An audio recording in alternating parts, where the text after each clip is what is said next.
Harlan Cohen, welcome to Jewish Money Matters. It's such a pleasure to have you on the show. I'm so happy to be here. Thank you. I've become a fan of your work. I recently discovered your work. I live under a rock, I guess. But I love the way you deliver practical advice, Harlan, for college students, for parents. It's so positive. And like I said, it's practical and it's just full of empathy and lots of wisdom. And when I discovered you, I said, I have to have Harlan on the show. And I have to say, there's a big piece of me that says, I want to be like Harlan when I grow up. I want to do No, what he's doing. I uh, mean, 7 books, yeah, Harlan. I can't even get through writing my first, and I keep trying and talking about it. And every time talking about a little bit about the topic we're going to talk about today, every time I start writing, I get possessed with the fear of rejection demon. And it's the strangest thing because I consider myself to be a pretty courageous person. But here you are, 7 books, and me dreaming of the first of 7. All that to say, Harlan, thank you for coming on the show. Thank you for not rejecting my invitation. oh my gosh. Well, thank you. And I love being able to talk about rejection and risk taking because really it's about success. Yeah, it's about how can we live in a world where we can give ourselves permission to have a really big dream, a big hope, to have big expectations, to get Yeah. so emotionally invested in it, and to actually take a step forward. And even what you were describing of just you start to write and then it's like, well, what am I doing? And really getting in your head when if you just give the world permission to respond however the world's going to respond and make it simply about you are offering. You're Mm-hmm. offering. And this is what I do. I was actually, it's funny that you mentioned that because I had a meeting with my publisher yesterday and we talked about a new book concept. Oh. And I was just thinking, I was just having lunch and I was thinking about the first line of the book. And it was, you don't have to read this book. Like we'll see if that turns out to be the first line of the books. It's going to be for like teenagers but it's this idea of like you don't have to read this book Mm-hmm. because that says I don't require or expect you to do anything. Mm. Like there are no No expectations. expectations. Right, Right. right. Because if I say that you don't have to do this. I mean, Yeah. who doesn't like to do this? Let's My get rid wife of the does. pressure here. No pressure. Right. It's like you don't have to do this. My wife, I just took the garbage out too because I like to do nice. You're I, I you're a I nice mean, husband. well, listen, I make the garbage too. It's not like it's only my kids' garbage and my wife's, but I was too busy to do the rest of the things that I like to do to keep things nice. But I was like, I'll do the garbage because because it's a nice thing to do and it's also the sense of like I'm doing it because I want to do it, Mm. not because someone's asking me to do it or I'm requiring someone to respond one way or another when I do it. Like I do it, it's not like I'm expecting a parade of like, oh, thanks for taking the garbage out. You're the best. It's like I do it just because it's something that I want to do to keep things moving and this all ties to Yeah. expectations, the Yeah. expectations that you place on yourself and the expectations that you place on others. Mm-hmm. And the exercise is once you can stop expecting other people to respond one way or another and really focus on if I have this thing I need to share, Mm-hmm. then I just want to share it. And Yeah. whoever appreciates it. And whoever doesn't, it's either, maybe it's not the right time. Maybe they're just not in the headspace. Maybe what I'm writing needs to be better, and I'll write a second book or whatever it Mm-hmm. is. Mm-hmm. Because you got a lot of books, that's why for me it's like I wrote a bunch of books, and you say that I don't get like excited. I'm like, I wrote these books. Some are fine. I'm very good at like putting myself. You're humble. You're humble, Harlan. I don't know. You just, it's like that. I think even with your introduction, even with that, I have to lower the expectations of the conversation even. So we could, people could leave happy. When the bar is low, it's much easier for me to jump over it. Oh my gosh, that's funny. So wait, before we get a little bit deeper into this conversation, let's tell everybody the name of the book. Your latest book is Win or Learn: The Naked Truth About Turning Every Rejection into Your Ultimate Success, which I love the positive spin here on this whole topic, but even before we get into it, Harlan, I think I want to ask you, you've become an expert in advice for college for college advice for student Yeah. parents. That you know that became your career, and I was thinking like, I'm pretty sure there was no college counselor, no college career counselor who listed this as a career. Harlan, you Yeah. designed this, you created this one on your own. So tell us the story, which I'm sure contains many lessons, and maybe there's a Yeah. horribly traumatic college experience here. There's a little bit of everything. There's it's a good story. When I went to college, I started off at the University of Wisconsin in Madison, and it was not the right fit for me. It was a really bad year just in terms of what I hoped would happen and what happened. It's not like there was anything tragic. I didn't find friends. I didn't find my people. I didn't find my Right. places. I didn't find community. And I was in this big campus living in a place where a lot of other people were having better experiences. And it felt very lonely and very sad. And I didn't have the tools to guide myself so that I could find what it is that I was looking for. I'm feeling I'm feeling your pain. Oh, it's very normal though. I mean, like that's a very normal experience. We know that there's an epidemic of students who, 18 to 24-year-olds who struggle and Mm-hmm. are more anxious and are more depressed. And, I was doing this, whatever, 20 some years ago, 30 years ago. So I was ahead of the curve. I was really good at being depressed and anxious. So I I, tr- I transferred to Indiana I set the University. trend. I Yeah, started the trend. I'm an anxiety trendsetter. So I transferred, and it was still a hard year, but I was able to get through it. And then I ended up finding my people and places, and I use a lot of this language of people, places, patience, because I found my people, I found my places, and I was able to be much more patient with myself because I knew the discomfort that was part of this change. So it wasn't necessarily me, because the second time I was uncomfortable, I'm like, damn, like this is part of change. There you Change go. is uncomfortable. And that's not what we learn. And no one told me this. And I Right. left high school really having friends and being like in a place of just incredible abundance and light. And I struggled. And I don't really drink or do drugs, so I couldn't really escape through that. And my girlfriend dumped me, so I couldn't Right. really use that as a crutch. So I was just stuck with me. But ultimately, what it turned out to be was a wonderful gift. I transferred. I had a hard year. I found my way. My senior year in college, I had an internship at the Tonight Show with Jay Leno. Um, Mm. and that I got simply by calling, and I was Ooh. visiting my brother, and I was persistent, and they eventually gave me an interview, and it's a whole story. But I got this internship, and when I was at that internship, I met a writer who wrote advice, and Mm-hmm. that writer was so kind, and he gave me the idea to write an advice column. So I went back to Indiana University, and I started writing my advice column, and I was kind of a smartass, and it was fun. And I was reading some of the old stuff, and some of it's awful. Some of it, I honestly, I would like I don't want to know that person because I was such a smartass, and things were, you could get away with a lot more then because people had like I think more room to laugh, and satire and sarcasm was okay. But anyway, so anyway, I wrote this column. It became really popular, and people started writing to me, asking me real questions, and I was like, damn, I don't know how to answer these. So I turned to experts, and then Mm-hmm. I enjoyed this, and it was so cool. And then I was graduating because I actually the summer of my internship was my bonus senior year. So it took me Mm-hmm. 4.5 years to graduate, which meant I got a bonus summer, between the end of my fourth year and my bonus semester.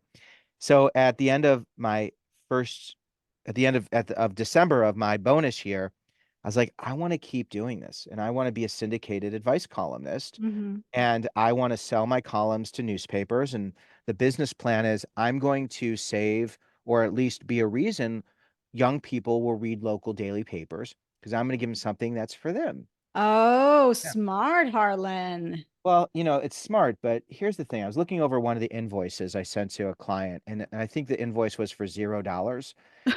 That wasn't a good one. But then I had another invoice where at the time it would cost me just about what I would earn to send the column through the mail or to overnight a disc. Or so it was, because it was right before the internet really started to become something practical. So in terms of business, the business plan was scale. I could be in a Hmm. thousand papers, get paid $15 a week, and be like Ann Landers or one of the advice columnists. And that was a plan. I had wonderful people who helped me. Short story, the New York Daily News found me because a big trade magazine ran a profile on me, and then a New York Daily News offered me a contract, and I was in the second largest paper in the country, in the world, with Ann Landers, uh, Ooh. sharing a space with her. And then a bunch of newspapers started to pick me up. At the peak, I think I had probably about 20 newspapers. I never got syndicated, but it was during this journey, which really was foundational to learning about all the changes and challenges people face, and how could I take those changes and challenges and tell stories, whether it's through books, through speaking, uh, through lots of different mechanisms. And I'll tell you, you said you didn't know, you came across my stuff and you felt like you were under a rock. But here's the thing, like, I worked in very small circles up to probably a couple years ago. Uh, Hmm. when COVID came, I said, I can't speak, first of all, because we didn't have those events. And I was like, if I have a message and I'm really authentic, because I really am, like, I'm mission driven, I need to share this. So I Hmm. started to make videos, and I would just share the things that I've learned. And it's scary making videos. Yeah. It's like when you make videos, people see you, and they make fun of me because I'm not 18. They're like, who's this old guy telling us like dating advice, or who's this old guy telling me about college? When did you graduate? 1850? Or it's like I just take so much crap. And all I'm really wanting to do is just help and be authentic to if I have a message. But then I did this long enough and got crapped on enough where people saw it, and I got good at delivering the message and figured out the best way, the most concise way. And that's when everything really exploded. And now I have over 1 million followers on a couple different combining platforms, Right. and just a lot of other wonderful things. But it's never been about me. It's been about service, helping people to get comfortable with the uncomfortable and navigate all the different changes that are part of life. As you're talking, Harlan, I'm going back. I think you're also a child of the 90s, yeah? A little Like, bit more yeah, like, you're I'm 51, so I was born 73. yeah. Okay, so I'm 47.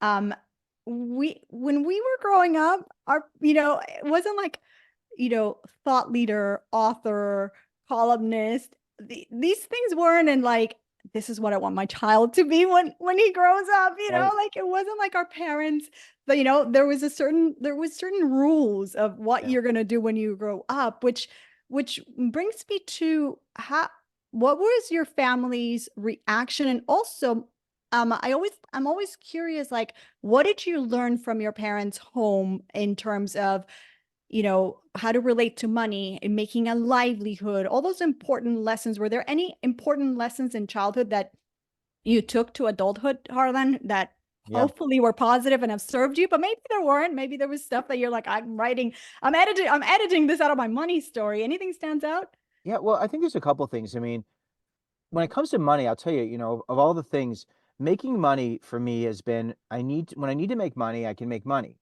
It's Mm-hmm. always been, for whatever reason, when I really need to make it, I can make it. And it hasn't been about creating a career where I could have a vault full of money. The assumption is always, when I need money, I can make money. And Yes. it wasn't that, being a writer is going to be a job where you're going to be poor and broke. And it was really quite amazing because my parents are in the insurance business. It's a financial business. My mom worked with my dad to start their business in the 80s, and my dad's business, flourished, grew into something, really quite incredible. And for my first couple years when I graduated from college, I worked in the insurance business 3 days a week while writing, to try and be able to earn enough money to sustain my own existence. Mm-hmm. So I learned about that business, and it was a really cool business. Like, it's not a lot of people say the insurance business is a cool business, but like, Oh, they don't. No, but I love the like I love business. I find it interesting. I love being an entrepreneur. And Mm-hmm. um I've always had this faith that when I need money, I'll be able to make money. Yeah. And it's a different approach because my dad and my mom, when I said I want to be an advice columnist and this is my plan, they said, well, if anyone can do it, you can do it. Wow. It wasn't how are you going to make a living. Right. I know when my wife, when I met the woman who is my wife, I'm laughing because we had this conversation. We were at the baseball game and we had gone on a couple dates, and she's like, so you're an advice columnist and you speak and like how you plan on making a living?" And I was like, I'm just gonna I'm gonna keep doing what I'm doing, and it's always been this faith, and I think that's also I have ADHD, which was like diagnosed later in life. Well, yeah, And nobody was talking about that when we were growing no, up. no, but this idea of like when you need it, when you need it, you can make it. When it's important, you can figure out how to manifest it. And I think a much better approach is to start saving when you're Mm-hmm. young, to be very, clear when you're working for yourself, you you getting a retirement, putting money in a retirement account when you're an entrepreneur who's like constantly doing a startup, it's really not what you're doing. And a lot of times you can't do it. Right. And what you're doing is investing in yourself.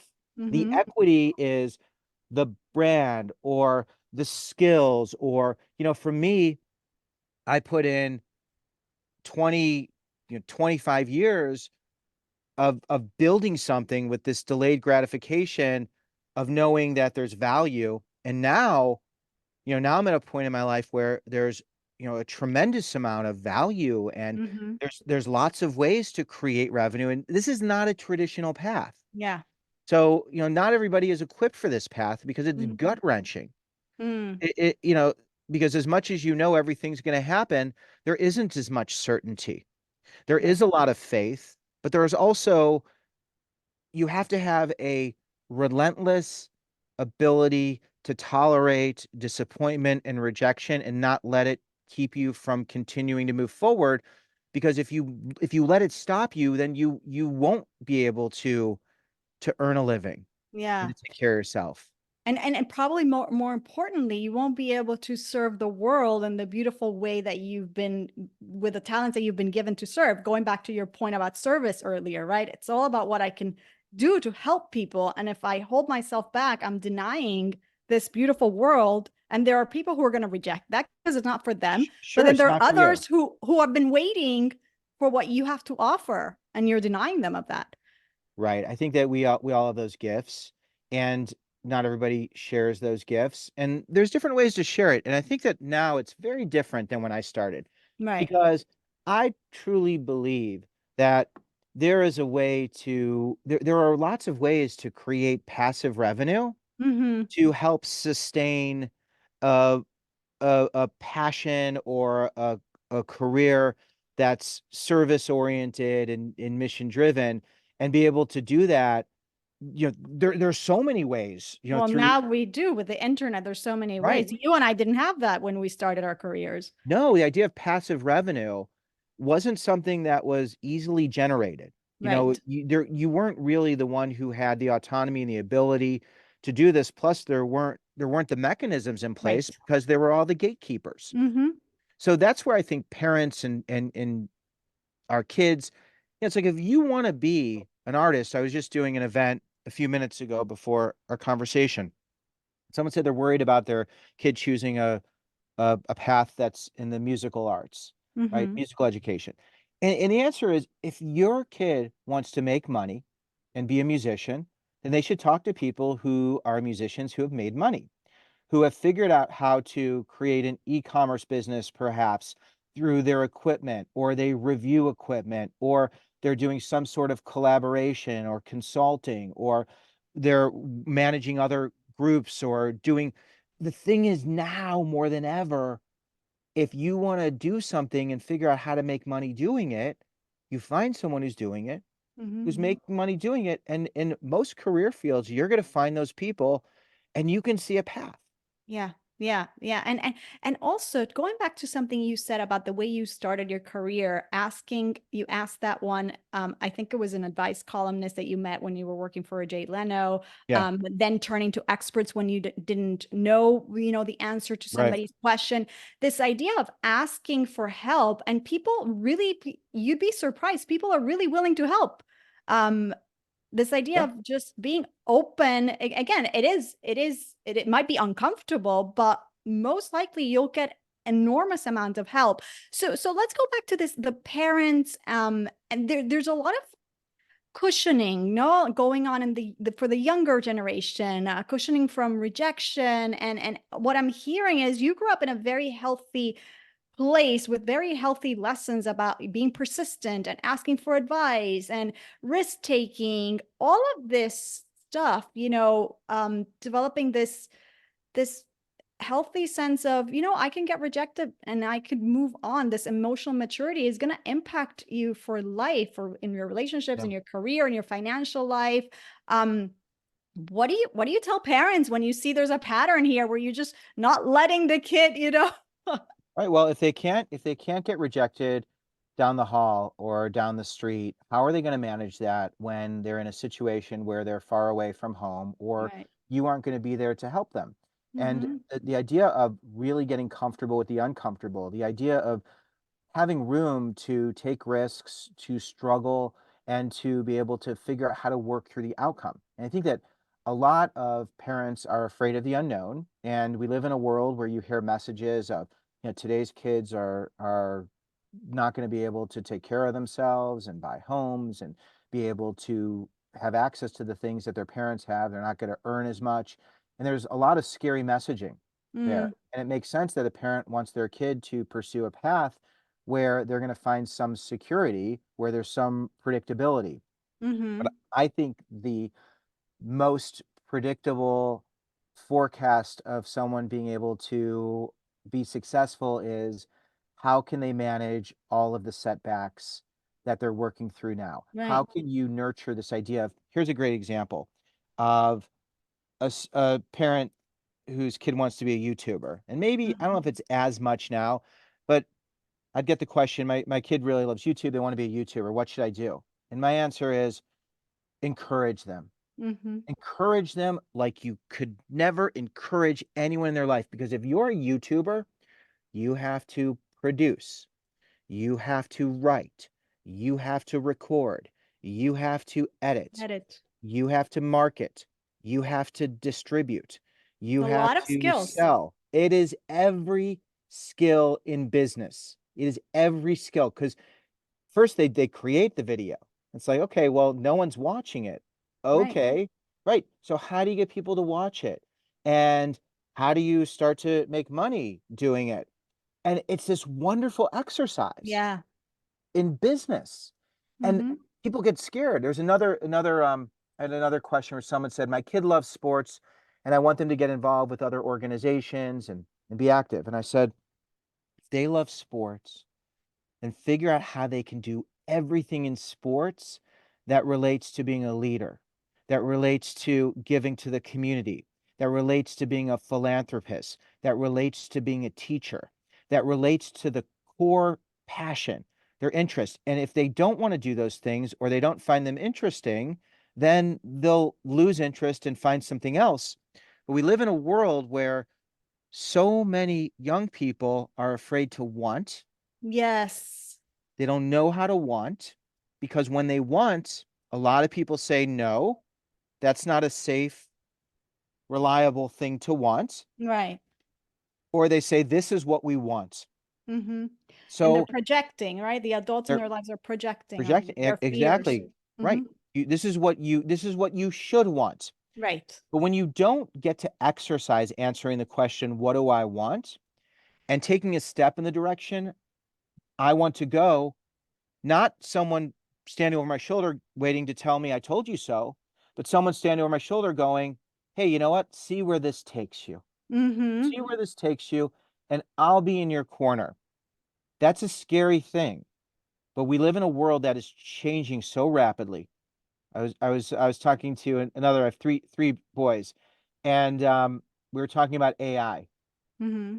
And we were talking about AI with music, and we were talking about AI with engineering. Mm-hmm. Because when you think about AI, it's going to be involved in everything, everything. So a job that you think is a reliable job where they're going to need your brain power, well, they might need it, but they're going to need it in a very different way. Or there's going to be another industry that's going to need someone who is skilled and understanding in that role of AI. But the point is, there's AI today. Mm-hmm. What's going to be in 5 years? What's going to be in 10 years? What's going to be in 15 years? And the life skills of what do I want that's going to really challenge me and interest me, right? Mm-hmm. What makes me uncomfortable? Well, the industry's changing. It's always going to be changing. Who are the people who are doing the things I want to do? Where are the places where people are actively engaged and participating in life, doing the things that excite me? Mm-hmm. And how can I get to these places and be patient, right? That constant question, this boundless curiosity of what Yeah. do I want? What makes me uncomfortable? People, places, patience. Because if what you want is to make a lot of money, you'll make a lot of money if that's important to you. If you want to do something related to healthcare or engineering, or then you'll do something, but you need to be open and flexible. So when things change, you don't fight change. You can acknowledge the change and be part of the change. I love that. Oh, Harlan, I wish we were friends when I was like leaving college because what you described actually, I remember as a young adult, I don't think I it took me years to give myself permission to ask the question, well, what do I want? Right? Right. Just because What do you everybody's want? doing this doesn't mean that it's right for me. That inner dialogue, I didn't really have it until much later. Even when I went to grad school, I don't know that I was going because I really wanted that degree or that career, right? So and I think it's a big struggle for people who I mentor, adults, to the permission to want more, financially, career wise, lifestyle wise. There's so much shame around that. So I was in my head, I was going, want and shame go hand in hand. And I went through a phase where I'm like, I shouldn't talk about what I want because if you talk about what you want, that's coming from a place of lack. But Oh. but wanting is not coming from a place of lack. Wanting is coming from a place of hope and abundance and giving yourself permission to feel something. And I know I'm being very, dreamy, passionate, but to be practical, you bring it down to a practical level. If someone wants to have a job where they could take care of themselves and be in a stable position in life, then, that's great. Mm-hmm. And there's a lot of people want that. Lately, I've been toiling with this idea of, what do I want in terms of my business? Do I want a bigger business? And I've decided, I want to stay a small business. Yeah. I like being a small business, working with big businesses, and I don't need to be someone who has 100 or 300 employees. That's and then once with dating and relationships. See, I do Mm-hmm. a lot. I started doing a lot on dating and relationships. And what was interesting is I love talking about dating and relationships and connecting it to leadership, connecting it to money, connecting it to careers. And at first, it was a little hard for me to do that, but now it's so easy because, Tell us. well, when you think about dating and relationships, people who are single or people who are in relationships where they want more out of their partnership or their relationship. So when we want something and we really want it and it's important to us, it's deeply emotional. Mm-hmm. And if we take a risk and something's deeply emotional and we don't get what we want and we get rejected, we feel enormous pain, just incredible pain.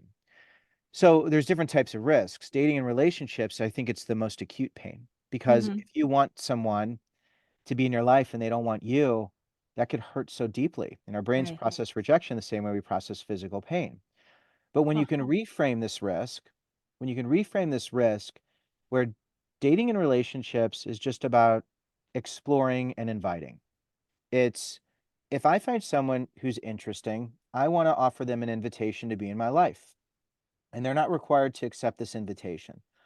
But in order for me to do this and to be okay with people not accepting my invitation, I need to know that I'm worthy and deserving of anything that I want, even if the world and the people I want it from don't give it to me. Mm-hmm. This is part of, I need to know that I'm enough, and that even if I don't know everything, I can learn and I can become enough, because I'm never going to know everything. But if I'm enough from a place of being a curious person who's willing to get the information, to ask the questions, then it's okay. So what I'm doing is reframing the risk and reframing the expectation.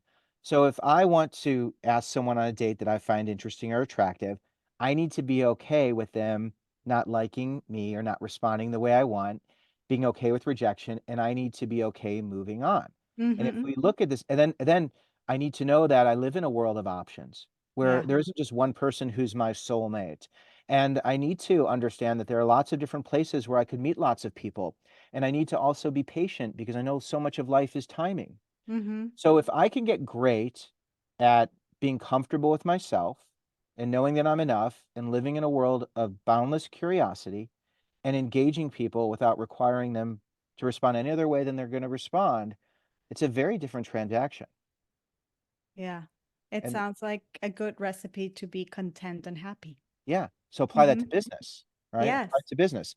I have a product or service and I want someone to buy this product or service. Mm-hmm. The thing about business, and if you're selling a widget, if someone doesn't want my widget, I don't personalize it and internalize it. Now, I just have to make sure it's a good widget, whatever it is. If it's software, if it's a service, you have to make sure your service is good enough and Mm-hmm. you're comfortable enough, and then you offer it. And if people Yeah. aren't interested, you're curious why they're not Yeah. interested. Right. And you build meaningful connection based on having dialogue where you're not requiring someone to do anything other than be who they are, which ultimately you can build long-term relationships with people. So when their other relationships are no longer fulfilling what they need or leadership changes, well, who are they going to go to? Right? Right. They're going to go to the Right. person who listened, who understands the long game, who embraces the universal rejection truth, this law of nature that says not everyone and everything will always respond to me the way I always want. It's a Mm-hmm. law of nature. And once you can understand this truth and embrace this truth, then risk taking changes from a game where if you don't give me what I want, I'm the problem, or you're the problem, to if I don't get what I want, I'm kind of curious to know, is it me? Is it someone or something else? Or is it this universal rejection truth? This idea that we just might want different things. Mm-hmm. The Mm-hmm. timing might not be right. And we can come to this wonderful understanding that we both want different things or need different things. And maybe that will change, maybe it won't, but we don't have to hang get hung up on that. Mm-hmm, mm-hmm, mm-hmm. And also going back to something you said before, there's learning here. And so if I see it as an opportunity to learn, right? Going back to business, if I'm pitching this to a client or to I'm fundraising, right? For in front of Yeah. venture capital, right? Raising capital, I can hear what do I need to tweak with this product, with this delivery, with right? There's so much learning Yeah, from the experience of taking that risk and getting rejected. absolutely. It's an experiment. And a way to Hmm. reframe it is experiment. Yes, Here's experiment. the problem is when you are experimenting and you need money, like you need something, and it's like it You're, changes the game. yes, you You go into know, that the right, you place of go into it where you want something and you need something, and people can feel that and they can smell it, and totally it changes the game. Whereas if you walk into it knowing I'm going to be okay no matter what, I'm going right, to be okay no matter what, right.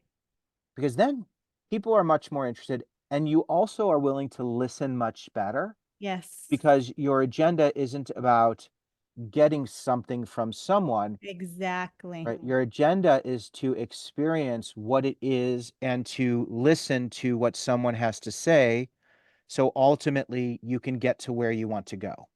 Yeah, yeah. So I love everything I'm hearing, Harlan. I don't want to go get too woo-woo here, but there is actually have it behind here on my desk. There is this Jewish idea of think good and it'll be good, right? And I think there's an element of, or maybe I'm asking your opinion on this. Like, how important do you think visualizing the result that you want and experiencing already the joy and the excitement and the gratitude as though it was in your hands already. Um, Yeah. which is a Jewish idea. Is that important? Is that just whatever? Or do you think there's a place, it has a place in dealing with rejection and turning it into Yeah. success? Well, I love to play the game, and this is not my own original idea of telling your story as if it's already happened. Yes. I think there's something so beautiful about leapfrogging the fear and anxiety and closing your eyes and going to a happy place where you give yourself that cookie, right? Before you even put any ingredients into the bowl.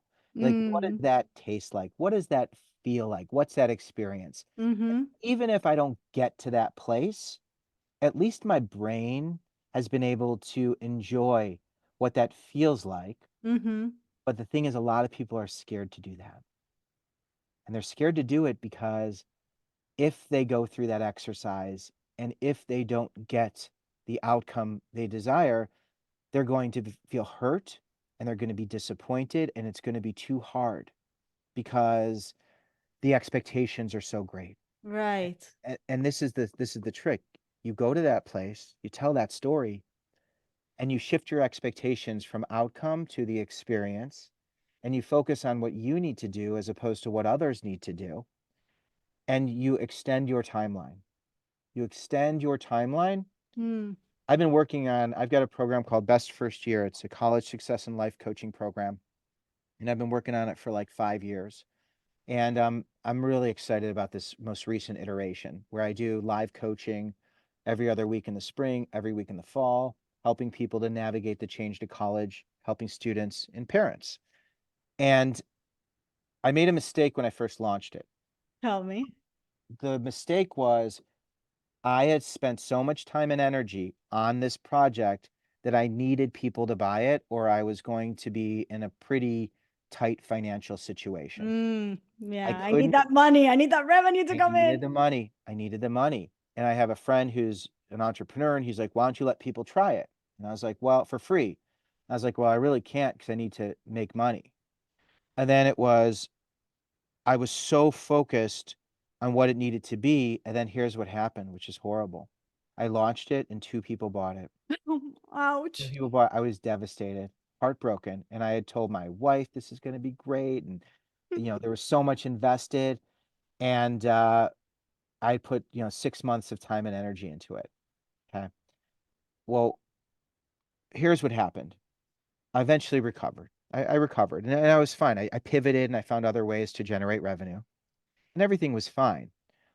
But what I did is I said, "I gotta work on this, and every year I'm going to keep iterating, and I'm gonna figure out how to make this successful." And I was able to give myself time. I was able to have people try it out. Mm-hmm. I was able to change platforms. I had one company that sold it and that didn't go as planned, but I learned a lot about creating an online course. And what also happened is I started to get great at doing online events.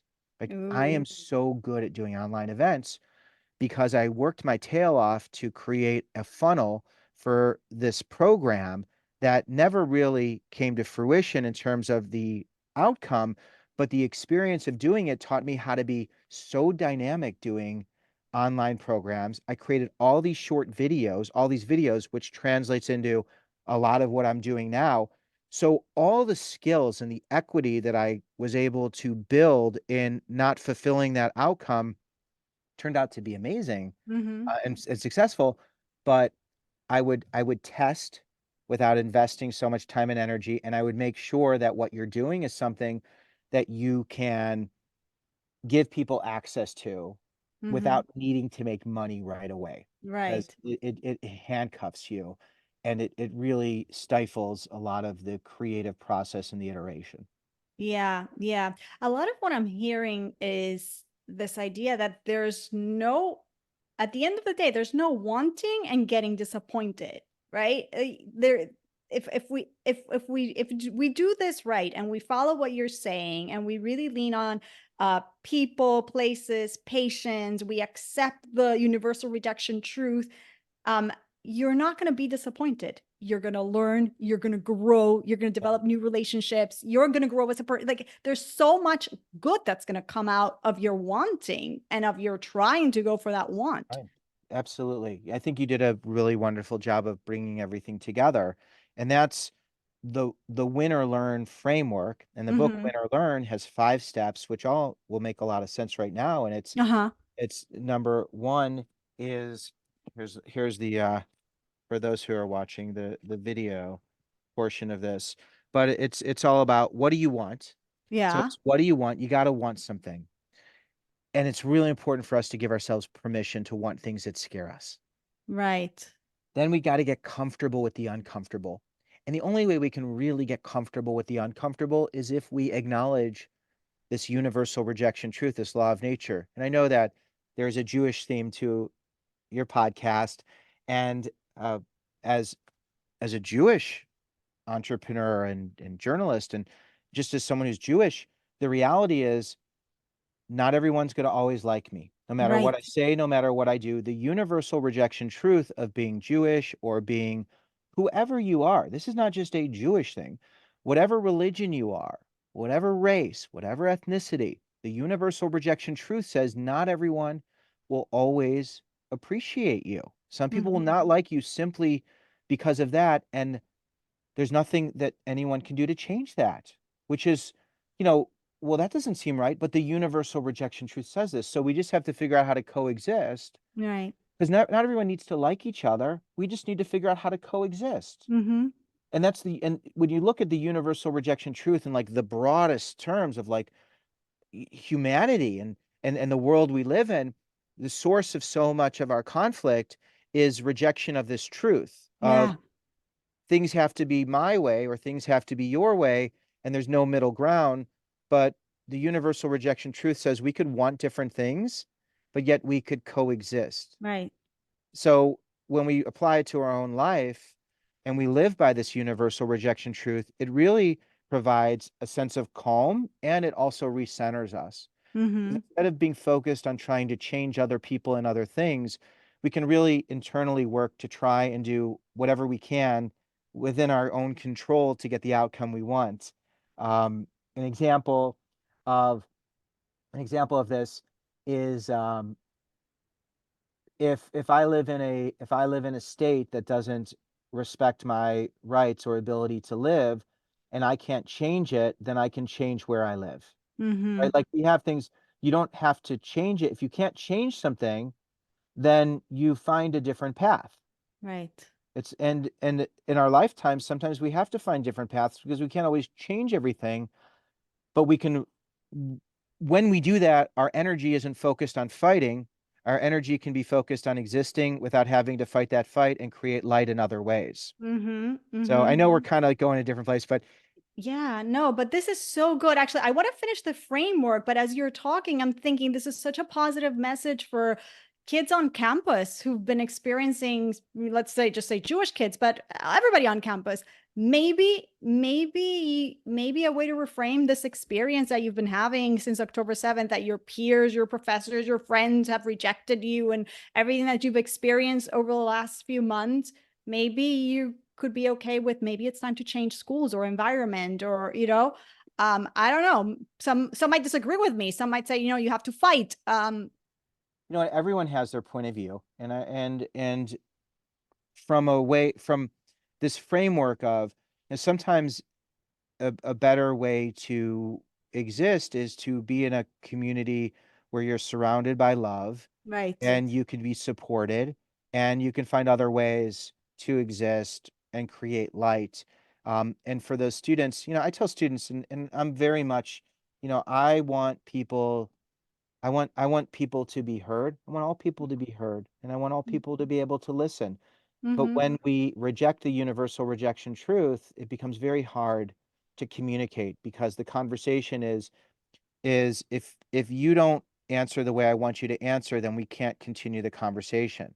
Right. And if we live in a world where people can't answer however they want to answer, even if it's counter to what I believe, even if it's counter to the things that are important to me, I need to listen. I want to listen so I could understand. And if you want to listen so I could understand, then we can find some common ground. This book, Super Communicators by Charles Duhigg, is a wonderful book that I think a lot of students would really benefit from. A lot of people would benefit from. And it's really how can you have conversations where you can both have very strong beliefs and be 100% committed to what you believe, but still be able to communicate so at least you could understand why someone believes the way they believe. Mm-hmm. and give them that space. So Yeah. anyway, So I want much of this is missing, but let's go back to the okay, framework. Okay, let so me we got just permission. Uh-huh. I'll bring us back. I'm good at using my ADHD to take us back. So it's what do you want? You got to want something. Two, get comfortable with the uncomfortable, this Right. universal truth. Number three is think people, places, and patience. Who are my Mm-hmm. people? Where are my places? How long will it take to get where I want to go? Number four is tell your story as if it's already happened. So Yes. you leapfrog the fear and This is anxiety. probably my favorite. It's so it feels so good. Especially you could tell the story of your you could tell the story of your day, you could tell the story of your week, you could tell the story of whatever of your podcast. And the last step is you celebrate, reflect, and repeat. No matter what happens, you celebrate that you've taken a risk, that you've participated in life, and you reflect what went right, what went wrong, and then you repeat this process till you get the outcome you desire. And this win or learn mindset, and it's based on Nelson Mandela's quote, I never lose, I either win or I learn. It's really how can we learn and how can we live in a world where we can hear each other and be heard, but Mm-hmm. most importantly, how can we give ourselves permission to answer the question, what do I want, and really understand why do I want this, and how can I start taking a step in the direction to be able to get to this place, knowing no matter what happens, it will be a success. Oh my gosh, Harlan Cohen, I love your message. Thank you so much for coming on the show. Before I let you go, I'm so curious, what's in the works? Like, can you give us this like sneak peek? Is there another Yeah. book in the works? I'm always curious, like, how do people do it? You know? Yeah. Well, there's a lot of things I want to do. I mean, I love helping. Like this is really Yeah. it's about the mission, and it's about trying to find different ways to help people to celebrate risk taking, rejection, and all these different pieces. So one thing is, there's a couple books that I'm going to be working on that I'm going to work to help parents do something updated for parents, especially Mm-hmm. around college and the changes associated with college. And then I want to do something for teenagers. I really want to help them to be able to process just the world. There's so much input that they're getting, and I think it's really hard to process it. You know, Mm-hmm. they need to have like tools and a framework. So I'm gonna do that and continue with social media. And then best first year, if there's anybody who has any family who are approaching college or in college, students, parents, staff, organizations, I would love to support them. That's where I've been putting my heart and soul. And if you look at the change from high school to college, all it is just a big transition that incorporates social, emotional, physical, financial, and academic changes all Mm-hmm. happening at once. So I'm an expert at change, and I love focusing on that change, and I love giving students and families tools to try out when they face the discomfort, the normal natural discomfort that comes with going through this part of life. I love that. And we learn about that program in your website, right, Harlan? Yeah, you can learn about it there, and I'll give you a link in the show notes Amazing, so amazing. that yeah, We'll make sure to put that, and everybody, the book again is Win or Learn: The Naked Truth About Turning Every Rejection into Your Ultimate Success. Harlan, thank you so much. Continued success, and I'm so excited to keep following and cheering you along. thanks, Shal. Thank you so much for having me. I'm grateful to be here. My pleasure.